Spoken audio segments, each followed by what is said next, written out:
नमस्कार, मैं हूं सुनीता और आप देख रहे हैं डीएनपी इंडिया। दोस्तों, भारत ने शुक्रवार को 56 C295 ट्रांसपोर्ट एयरक्राफ्ट की खरीद के लिए स्पेन की एयरबस डिफेंस एंड स्पेस के साथ करार किया है। करीब 20,000 करोड़ रुपए में ये डील हुई है। नए एयरक्राफ्ट वायुसेना के एवरो 748 की जगह लेंगे। ये प्रोजेक्ट मेक इन इंडिया का हिस्सा है। ऐसा पहली बार होगा जब कोई प्राइवेट कंपनी सेना के एयरक्राफ्ट बनाएगी।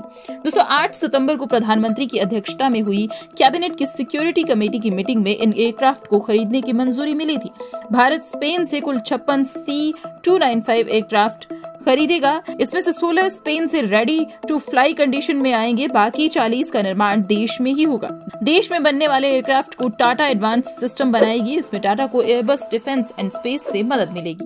दोस्तों, आइए अब समझते हैं कि ये पूरी डील क्या है, इस एयरक्राफ्ट की क्या खासियत है। चीन और पाकिस्तान के पास किस तरह के ट्रांसपोर्ट एयरक्राफ्ट हैं, भारत के पास अभी कौन से ट्रांसपोर्ट एयरक्राफ्ट है।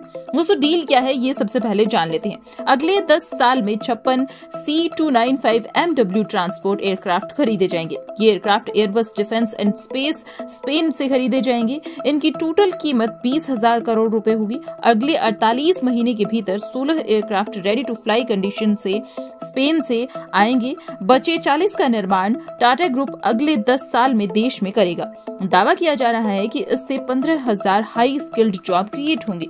इसके साथ ही 10,000 लोगों को इनडायरेक्ट रोजगार भी मिलेगा। दोस्तों, आइए अब जानते हैं कि डील पर रतन टाटा ने क्या कहा है। टाटा ट्रस्ट के चेयरमैन रतन टाटा ने डील फाइनल होने पर Airbus defence, Tata advance system limited और भारत की डिफेंस मिनिस्ट्री को बधाई दी है। उन्होंने इसे देश के एविएशन और एवियोनिक्स प्रोजेक्ट्स के लिए महान कदम बताया है। वही एयरबस डिफेंस के सीईओ माइकल शेलहॉर्न ने कहा है कि इससे भारत के एरोस्पेस इकोसिस्टम का विकास होगा। दोस्तों, इन एयरक्राफ्ट की खासियत क्या होगी, आइए ये भी जान लेते हैं। ये एयरक्राफ्ट शॉर्ट टेक ऑफ और लैंडिंग के लिए जाने जाते हैं। कंपनी का कहना है कि एयरक्राफ्ट 320 मीटर की दूरी में ही टेक ऑफ कर सकता है। वहीं लैंडिंग के लिए 670 मीटर की लंबाई काफी है। पहाड़ी इलाकों में एयरक्राफ्ट के ऑपरेशन के लिए ये बड़ी खासियत है। एयरक्राफ्ट अपने साथ अधिकतम 7,050 किलोग्राम का पेलोड उठा सकता है। एक बार में अपने साथ 71 सैनिक या 5 कार्गो पायलट को भी ले जा सकता है। लगातार 11 घंटे तक उड़ान भर सकता है। 2 लोगों के क्रू कैबिन में टच स्क्रीन कंट्रोल के साथ स्मार्ट कंट्रोल सिस्टम से ये लैस है।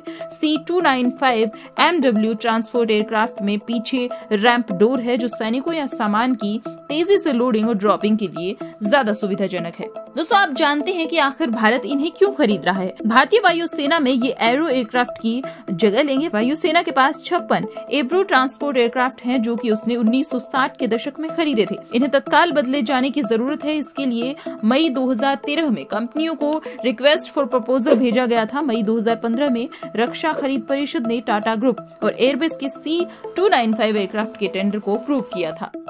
दोस्तों, आइए अब जानते हैं कि आखिरकार C295 MW भारत के रक्षा क्षेत्र को कैसे बढ़ावा देगा।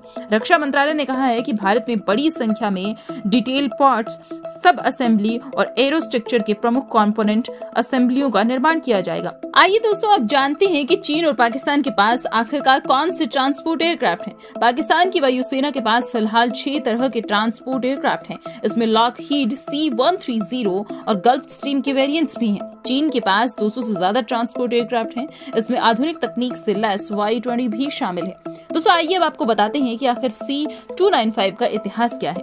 जून 1997 में पेरिस एयर शो में स्पेन की कंपनी CASA ने इस एयरक्राफ्ट को लॉन्च किया था। 1998 में C295 ने अपनी पहली उड़ान भरी थी। अगले ही साल स्पेन की एजेंसियों द्वारा इसे मिलिट्री में इस्तेमाल की परमिशन मिली और स्पेन की मिलिट्री ने 9 एयरक्राफ्ट ऑर्डर की। नवंबर 2001 में स्पेन की वायुसेना ने इनका इस्तेमाल शुरू किया और फिलहाल स्पेन के पास 15 C295 एयरक्राफ्ट हैं। तो दोस्तों, ये थी भारतीय वायुसेना में शामिल होने वाले 56 C295 ट्रांसपोर्ट एयरक्राफ्ट से जुड़ी हुई तमाम जानकारियां। आपको ये सेगमेंट कैसा लगा, हमें कमेंट सेक्शन में जरूर बताइएगा।